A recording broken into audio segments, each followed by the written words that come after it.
Good morning दोस्तों, आज है 16 अप्रैल। चलिए कुछ ताज़ा खबरें देख लेते हैं। आज के इतिहास की बात कर लेते हैं। 16 अप्रैल 1853 को देश में पहली बार ट्रेन चलाई गई थी। इस ट्रेन को मुंबई के बोरीबंदर, जो कि अब छत्रपति शिवाजी टर्मिनल नाम से जाना जाता है, वहां से ठाणे के बीच चलाया गया था। 20 डिब्बों वाली इस ट्रेन में 400 यात्री सवार थे।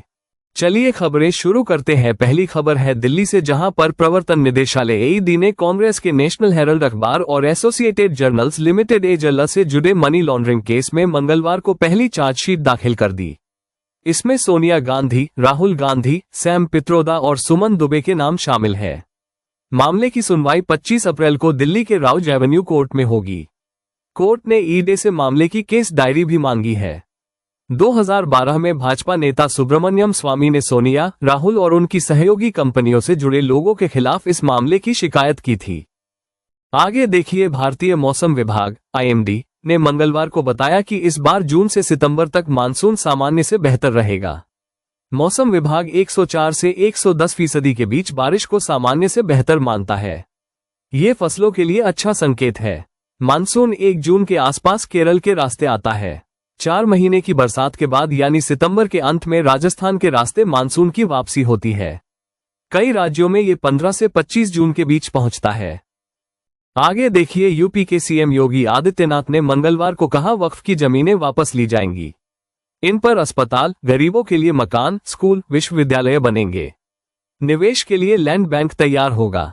वक्फ कानून के विरोध में बंगाल में हो रही हिंसा पर सीएम ने हरदोई में कहा, लातों के भूत बातों से नहीं मानते हैं, दंगाई डंडे से ही मानेंगे। जिसे बांग्लादेश पसंद है वो बांग्लादेश चला जाए। आगे देखिए, अयोध्या के राम मंदिर को बम से उड़ाने की धमकी मिली है। 14 अप्रैल सोमवार की रात राम जन्मभूमि ट्रस्ट को एक ईमेल आया था। इसमें लिखा है, बढ़ा लो मंदिर की सुरक्षा। ट्रस्ट के अकाउंट अफसर महेश कुमार ने मंगलवार को पुलिस की साइबर सेल में केस दर्ज कराया है। धमकी मिलने के बाद जन्मभूमि परिसर और आसपास के इलाकों में सुरक्षा बलों की गश्त बढ़ा दी गई है। इलेक्ट्रॉनिक निगरानी प्रणाली को एक्टिव किया गया है। पुलिस ने मंदिर के पास सर्च ऑपरेशन चलाया।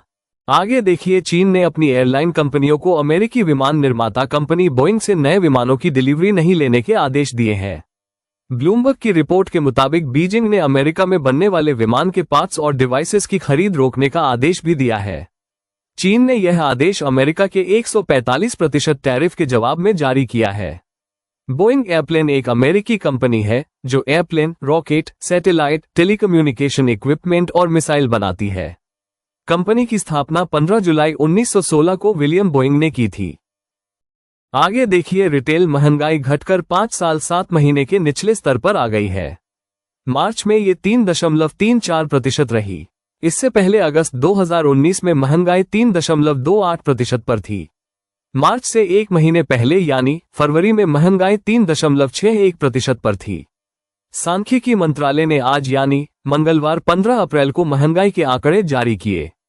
महंगाई के बास्केट में लगभग 50% योगदान खाने पीने की चीजों का होता है। इसकी महंगाई महीने दर महीने आधार पर 3.75% से घटकर 2.67% हो गई है। वहीं ग्रामीण महंगाई 3.79% से घटकर 3.25% और शहरी महंगाई 3.32% से बढ़कर 3.43% हो गई है। आगे देखिए, वक्फ कानून के विरोध के दौरान पश्चिम बंगाल में हुई हिंसा में बांग्लादेशी कनेक्शन सामने आया है। न्यूज एजेंसी PTI ने सूत्रों के हवाले से बताया कि मुर्शिदाबाद में 10-12 अप्रैल के बीच हुई हिंसा में बांग्लादेशी कट्टरपंथी शामिल थे, जिन्हें एक राजनीतिक दल के स्थानीय नेताओं की मदद मिली थी।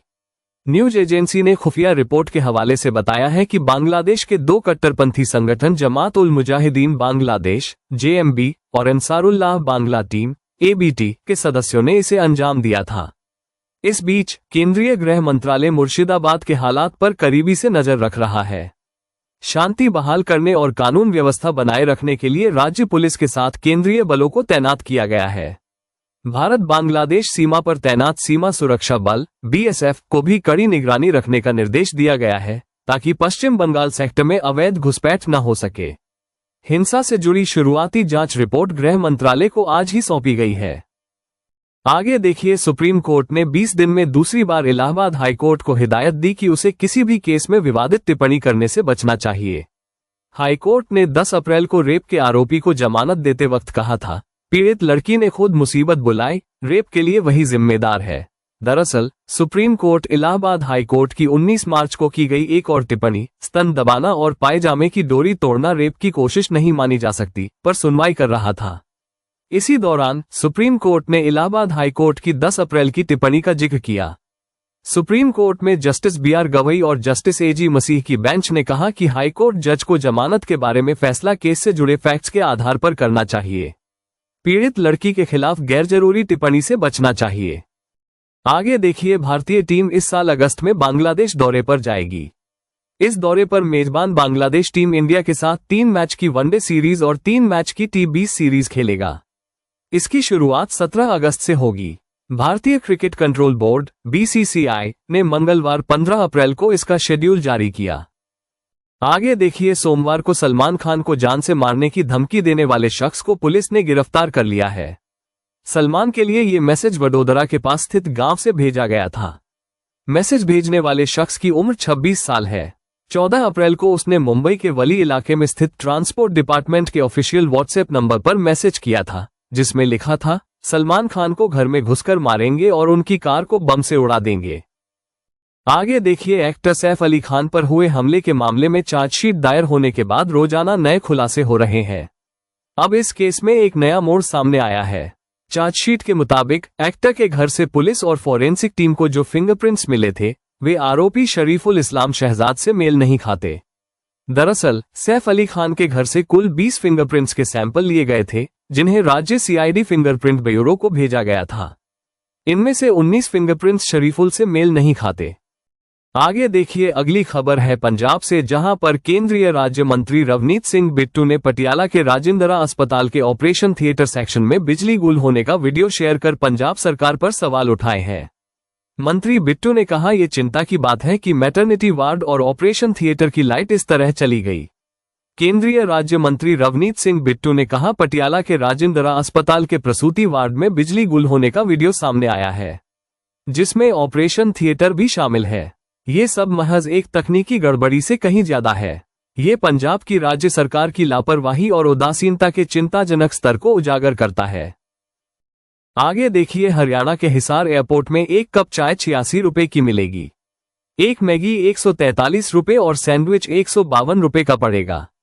कल 14 अप्रैल PM नरेंद्र मोदी ने हिसार एयरपोर्ट का उद्घाटन किया था, जिसके बाद यहां से अयोध्या के लिए फ्लाइट रवाना की गई। इसके बाद एयरपोर्ट के भीतर कैंटीन भी खोल दी गई है, जिसमें ये रेट तय किए गए हैं। हालांकि एयरपोर्ट अथॉरिटी का तर्क है कि यहां क्वालिटी और क्वांटिटी दोनों अच्छी और ज्यादा होंगी।